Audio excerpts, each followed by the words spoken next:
Açan aydınlandı, halkın aksakalları, büyük popazlar hem bilgiçler toplandılar. İsus'u getirdiler, Sinedrion'a da sordular. Sensin mi Hristos? Söyle bize. İsus cevap etti. Eğer söylerseydim size inanmayacaksınız. Eğer sorarsaydım size cevap etmeyeceksiniz bana. Hem de kol vermeyeceksiniz beni.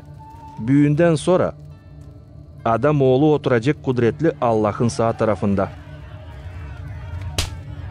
Hepsi sorardılar. Aslı mani sen Allah'ın oğluysun. O cevap etti. Nice söylersiniz benim. O zaman dediler. Ne lazım bize başka şahit? Biz kendimiz işittik lafı onun ağzından.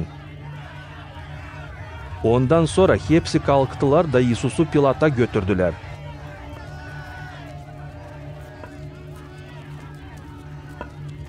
Başladılar onu kabahatlandırma böyle laflarla. Biz bulduk bu adamı bizim insanı kızıştırarken kalkınma hem durgudarken. Harç ödemesinler Kesar'a. O kendini sayar Hristos, padişah. Pilat sordu. Sensin mi Yahudeylerin padişahı? Öyle nice söylersin. Cevap etti İsus. Pilat dedi büyük papazlara. Ben bulmayarım bir de kabahat bu adamda. Onlar çok çalıştılar deyip. O kaldırır insanı. Yüreder bütün Yahudiye'de. Başlayıp Galile'den buraya kadar. Pilat topladı büyük papazları, yöndercileri hem insanı da dedi onlara. Getirdiniz bana bu adamı nice birisini, hangisi kızıştırır insanı kalkınma. Ama araştırıp hepsini sizin yönünüzde, bulmadım bu adamda bir de kabahat ne siz söylediniz. Onuştan düydürdükten sonra kol vereceğim onu. Her Paskelle yortusunda Pilat lazımdı kol versin kapanmışlardan birisini. Ama hepsi onlar bağırdılar bir sesle. Yölüme onu, kol ver bize Varava'yı. Varava'yı zindana kapadıydılar kalkınmak hem adam öldürmek beterine. Ne o yapmıştı kasaba içinde. Pilat yeniden danıştı onlara umutlanarak kol versin İsus'u. Ama onlar bağırdılar. Ger onu Stavroz'a. Pilat 3. sıra sordu. Ne kötülük o yaptı? Ben bulmadım bir de kabahat onda ölüm için. Öyle ki düydürdükten sonra kol vereceğim onu. Onlar büyük sesle bağırdılar hem zorladılar ki İsus gerilsin Stavroz'a. Onların hem büyük papazların bağırmakları yensediler. Pilat kararladı onların istediklerini tamamlasın. Kol verdi onu. Kim kapana kapalıydı kalkınmak hem adam öldürmek için. Onu kimi istediler. Ama İsus'u bıraktı onların istediğine.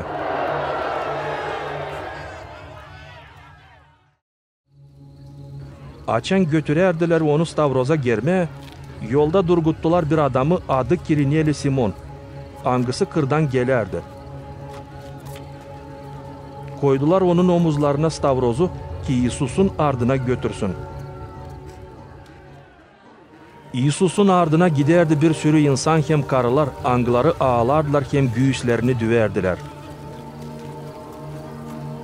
İsus dönüp onlara dedi. Yerusalim'in kızları, ağlamayın benim için. Ama ağlayın kendiniz için hem uşaklarınız için. Zere yaklaşır vakit açan insan diyecek.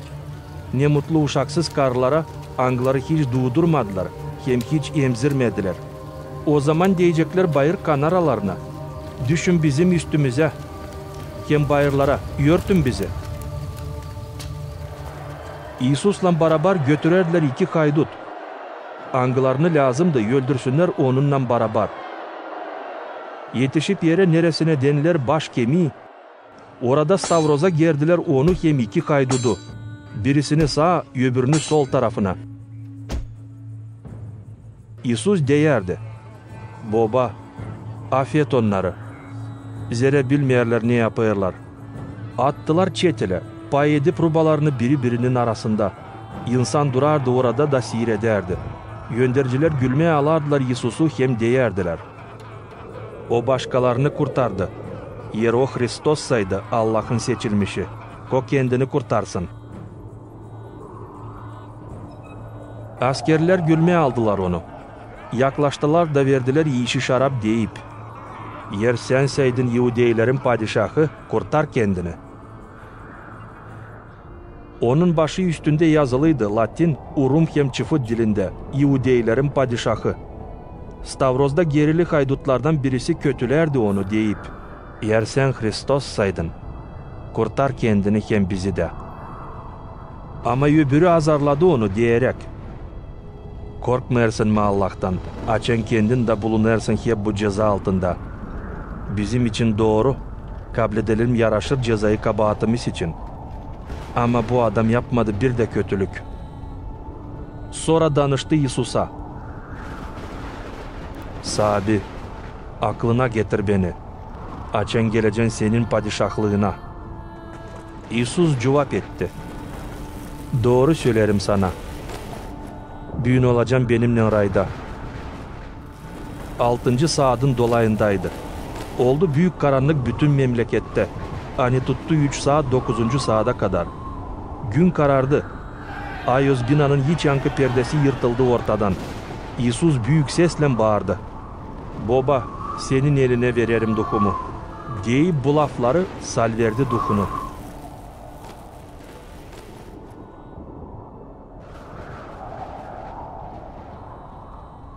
Asker yüzbaşı görüp ne oldu? Metinledi Allah'ı deyip. Hakkına hani bu adam kabahatsızdı. Açan hepsi insanlar kim geldiydi seyretme, gördüler ne oldu? Dağılıştılar. Herkesi düyerek kendi güyüsünü. Hepsi kim Yesus'u tanıyardı. Hem karlar angları Galilea'dan geldiydiler. Dururdular uzakta da bakardılar ne olur.